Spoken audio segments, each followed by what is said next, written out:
In today's video, I'm going to teach you how to be prepared for a food shortage on a budget. We are not spreading fear in this video. We are not going to go out and panic buy. We are going to learn how to be prepared in a realistic, somewhat simple, and definitely frugal way. I'm going to give you all the tips and tricks in this video.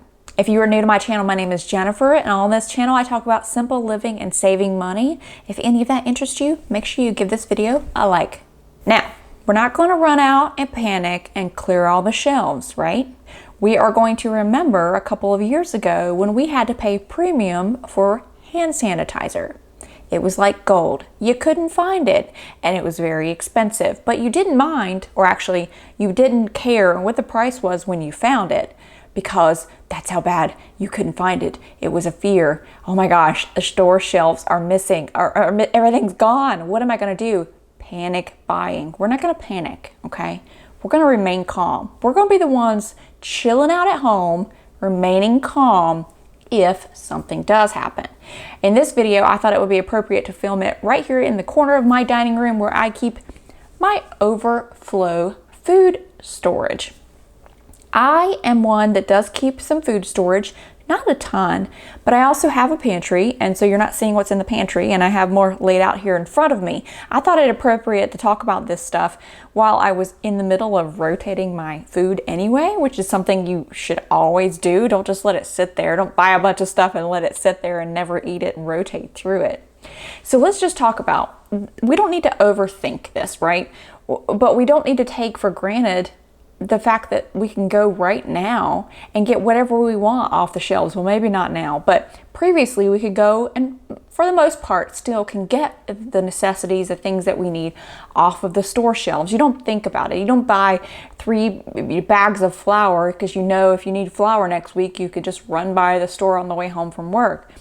We take that for granted though. We take that ability. There are many people in the world that first of all can't do that, but in the case of something happening, whether it's a natural or not a natural disaster or situation, or just a fear food shortage, we need to be prepared, at least somewhat, right? So that is what I want to talk about in this video. So I don't actually watch the news. I don't keep my head in the sand either. I am kind of one that walks around and is in life, and I keep my ear to the ground. And if I hear something that piques my interest, or I see the news as I pass by, or if I'm really, feeling a little bit saucy, I might open a news app real quick, just highlight scan what's going on. I always know what's going on, but I don't feed into any of the fear. That is not necessary. It's over dramatized, however you say that, you know what I'm meaning. So in this video, I'm mainly going to talk about food, but I can also talk about other supplies too that we have kept on hand. It's funny, my husband actually started this whole thing and I thought he was nuts. This was probably 8 years ago. Whenever he started watching The Walking Dead, if you've watched The Walking Dead, put it down in the comments below. He got a little freaked out and started this whole, Armageddon apocalypse zombie situation box and backpack and radio and all this stuff. He was asking for his birthday and for Christmas, all the supplies. So we have a lot of this stuff, and I'll do a second part to this video if you guys want. Let me know down in the comments below. But this one's about food. Something we all need, food and water, and what to keep on hand, how long things last, and how to get them for the best deal. So my food storage box is right here. My husband doesn't like it, but I could right now, as you guys know, or some of you know, I'm starting a candle company, so the other areas in my home are kind of where the candle supplies are right now. We're working on moving that so that some of this food storage can move into like the china cabinet, another cabinet we have in our dining room, because we don't have a huge big pantry. We don't have a basement. We don't have a huge garage where we can store things, nor would I want to. I think the more space you have, the more you think you have to fill it up. This bucket here, or this, what do you call it? Not Tupperware. What do you call this, Rubbermaid box that I got at Target or Big Lots or Walmart, is just fine. and I just rotate through it. And a lot of times I just set things on top of it when I go and buy extras. So you will see some things back here that we keep on hand for our family. And if you do not know, our family does not eat, well, I don't eat meat, but my husband and my daughter do. But that doesn't mean, so we don't keep a lot of like that kind of thing on hand because we don't have to have it. So let's talk about the foods that are cheap, and then we'll talk about how to go about actively collecting these things. So the foods that are cheap and easy. So you're going to talk about legumes, right? Beans, lentils, dry or canned. So I mean, you can get bags of these are kidney beans. Let's see, I've got all the other beans back here, black beans. So the reason I say to have canned as well, and eventually these things do go bad, is because these are harder to cook. If you're in a pinch and you don't have a ton of availability or time, a can is a whole lot easier than the dried beans. I think you should have both on hand. These are more difficult to kind of work through, I think, because you have to think about it the night before, soak them overnight, then cook them. And so you can do that, but I think for a food supply, having both on hand works. So I usually have about 6 bags of beans here. I have some bigger bags. Mostly I get these from Walmart. You can also get them from Aldi. This is a 2-pound bag. I can't remember how much it is. They're super dirt cheap. Black beans, chickpeas, pinto beans, kidney beans, lentils. I have lentils here. Lentils are great too. A lot of this stuff you can mix in beans to make the meat go for longer, fillers to it. Other thing to keep on hand are oats, because you can make oatmeal, granola, you can add that to meat as well, or create meat-like meals. And that's what I also do with kidney beans and lentils. And black beans and chickpeas is I make meat-like meals, so it kind of fills you up, and it's not just like eating beans and rice every single day. Speaking of rice, keeping rice on hand. I think that we got these from Aldi. I can't remember where, or maybe Walmart, or maybe my husband got them from Costco. But this is how many pounds is this? 5-pound bag of white rice. We have, I don't know why this is in a plastic bag, but it is here. There used to be 2 in here, white rice. But with rice in particular, white rice keeps longer because brown rice is oilier. So white rice can last for a couple of decades, if stored correctly. Now, I will put some links to helpful sites about how long these foods last. There's always a best buy date on here. And again, that says best buy. It talks about, like, especially beans, that if you start seeing them look like spotted, then that's probably when they've gone bad. And again, depends on where and how you store them. So rice, oats, spices are very good to keep on hand as well. Those don't go bad for a long time. Your regular salt and pepper, your garlic salt, your seasoned salt, your oregano, thyme. These things are going to be important anytime as well with cooking. But if these were the things that you were living off of, you couldn't go out and get fresh vegetables and fruit and meats, then changing up the flavor for your family is really going to help them not feel things are too out of whack if something were to happen, right? Giving them different, spices that you can add to these items. So, dried foods otherwise can be very bland if you don't add some spices or sauces or something to them.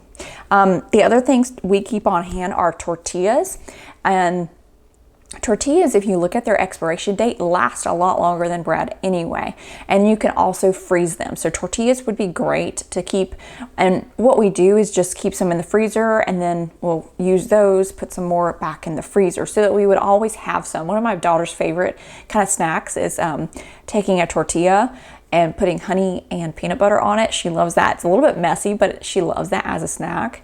Now, obviously, there are preservatives and things in tortillas, but we're talking about emergency food storage here. And that's just one of those things that last a bit longer. Salsa is a great one to have on hand too. Believe it or not, I don't have any salsa here around me because we've been eating a lot of it, but that's something you could put on top of, your beans and rice to change up the flavor. You can put it on top of, make an enchilada with some beans. You can use it on top of tortillas to kind of make some sort of a pizza. You can do a lot with salsa to liven up a meal as well, and it's going to last the same, last longer than regular food, more perishable foods. We also keep on hand broths. So we like vegetable broth. I use this a lot when I make like a vegan gravy, or you can make soups with these beans and noodles because we keep pasta on hand too. Soups are another thing that's easy to keep on hand if the power goes out, because it's super simple to take one of these soups. Again, this one's chicken for my husband. Just put it on a pot, put it on the grill, put it in a pot on the grill, and with propane you can heat it up. So it's really a good thing to have, and you've got all your fruits, vegetables, not your fruits, your vegetables, your proteins in a soup. So keeping soups on hand is a good one. Vegetables as well, canned vegetables, green beans. We don't ever buy the green beans from Aldi. We buy Del Monte or whatever the other brand is, I can't remember right now. Green beans and French cut beans that we keep on hand. Fruit, so canned pineapple, apples, things like that are good to have. Cooking oils, you want something to be able to cook with. Cooking oil such as like olive oil is a good flavor to add to pastas. Keep on hand dehydrated foods too. If there's certain dehydrated fruits, those are easy to take and go. Sports drinks are good too. Now, believe it, some people were like, oh, no bottled water, no sports drinks. No, they're good to have. So we just go to Costco and buy sports drinks like the Gatorade, the off-brand Gatorade of whatever they have. And my husband and I go through them and drink them. We water it down for them, or for her at least. But that's good to have if somebody, number one, it's good for like electrolytes if someone's been sick, but also, if there was a shortage, that's again another electrolyte that you can add in to try to keep the body going, or keep with you if you were to go on a long walk or something like that, or have to walk a long way. I'm just thinking back to the Walking Dead kind of stuff. The electrolytes, keeping on hand a case of water. In the frugal, minimalist, simple living community, we're like, no bottled water.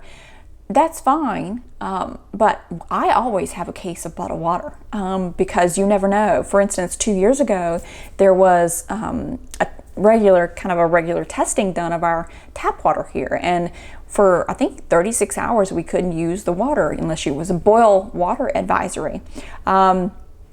And there wasn't a place in this county you could go to find water. People feared quickly and went out and bought water. I think I was able to buy, and I did too, because I didn't have water at the time. So lesson learned there. I think I was able to go buy some Smart Waters. That's all they had. And you know how expensive those are at a gas station. So definitely we paid a premium for that. It's funny, our neighbor is so smart. They went through it too, and now they have, I think, 10 or 15 gallon jugs of distilled water.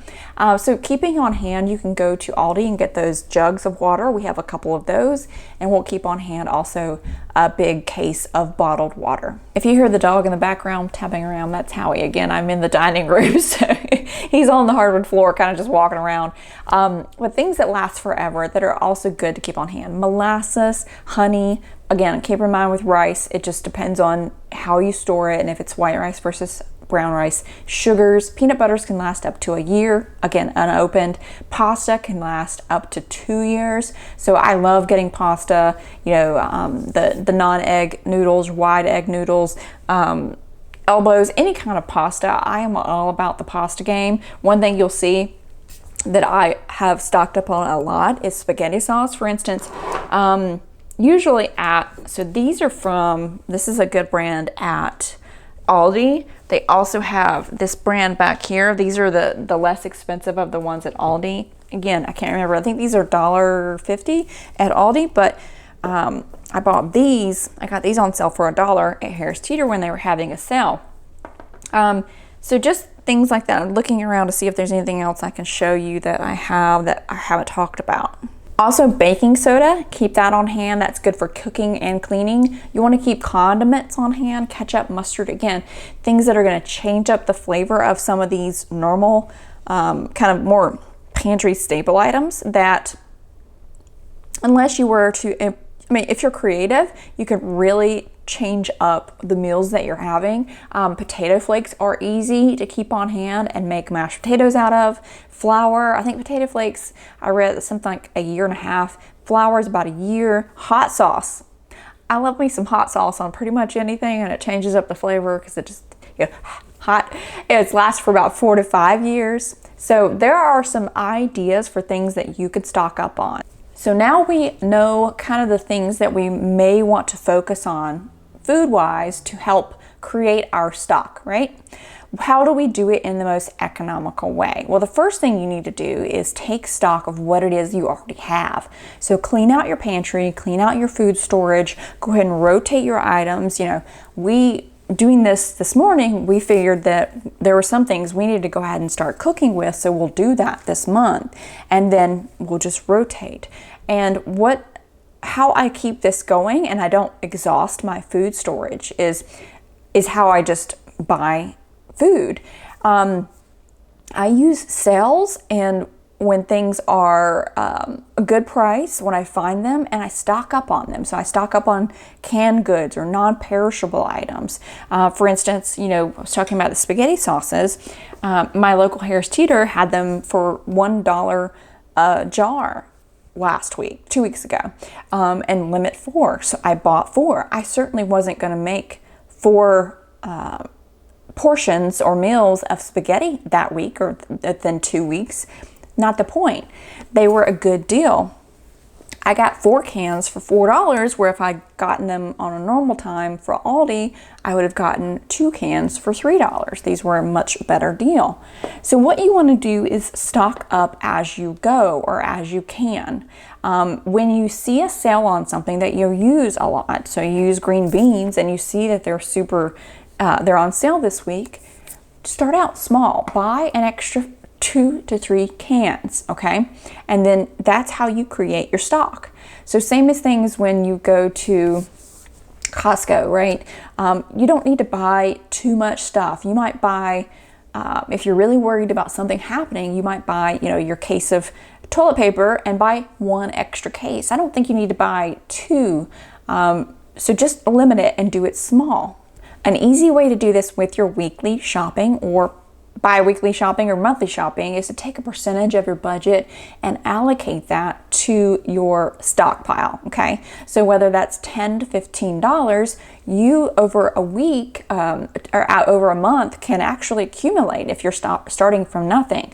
$10 to $15, $4 for 4 cans, you could get a lot if it's on sale. If you are going to Aldi and you're stocking up on black beans, which I believe are around 40 cents, and kidney beans around the same, 45 to 50 cents for each. If you only need 2 cans for that week, get 2 or 3 cans. And within that $10 to $15 of your budget, then you were getting your stock slowly but surely stocking up. And maybe the next week you choose to not get food supplies, but you get the non-perishable, matches, candles, toilet paper, that type of thing. Now, my number 1 tip in this entire thing is not to buy things you wouldn't normally eat. If you would never dream of using dried beans or never dream of using artichoke hearts, don't buy them. Just because some frugal influencer or some prepper influencer or something you read says you need to buy this doesn't mean you should, okay? Buy what you will eat. It's not going to benefit you at all or save you money if you buy canned soups for a rainy day, but you don't even like them. What's going to happen is the soup's going to go bad and you're going to toss it, and you're going to waste money, and you're going to be wasteful. What you need to do is buy things that you will cook, that you will eat, that your family will eat, not just because it's a prepper item, you know, the freeze-dried space food. Not because of that. If you have some of that, great. Do you need a ton? Probably not. But buy things that you're going to work through as a normal family, because you have to continually rotate out your stock. This is something very important that a lot of people who are just starting out with this kind of prepping don't do or don't think about. So keep in mind, what you should probably do is make a list of the things that you know from, you know, going on Pinterest, or from the things I talked about, the things that you know would be good for your family to stock up on. You know, green beans, oats, peanut butter, jellies, spaghetti sauces, and that way you can add that maybe to your grocery list. And if you see that those things are on sale that week, or any week, you always have it on your grocery list, then you've gotten that stock. The key here is to do this in small amounts, to prep in small amounts. You do not need to go into debt. You do not need to go over budget in order to do this in a way that gives you a little bit of comfort, makes you feel like, you know, if something did happen, we are okay. We will be okay for, 3 days, 5 days, a week, 2 weeks, 3 months. Whatever makes you feel comfortable, and only you can know what that is. Only you can decide what's best for you and your family, you together with your family, obviously. So I hope this video helped you. If you like this kind of content, or there's anything else around food storage, preparation, I know I am going to do part 2. If you guys want me to, let me know down below, of non-perishable items, and I'll show you kind of the things. I'll show you my husband's go bag too. It's kind of fun, and the things that he bought. And I'll try to find the places that we found the stuff. That way, if you want to do the same, you can. If you enjoyed this video, make sure you give it a thumbs up, and don't forget to subscribe to my channel. I would love to have you back for more videos.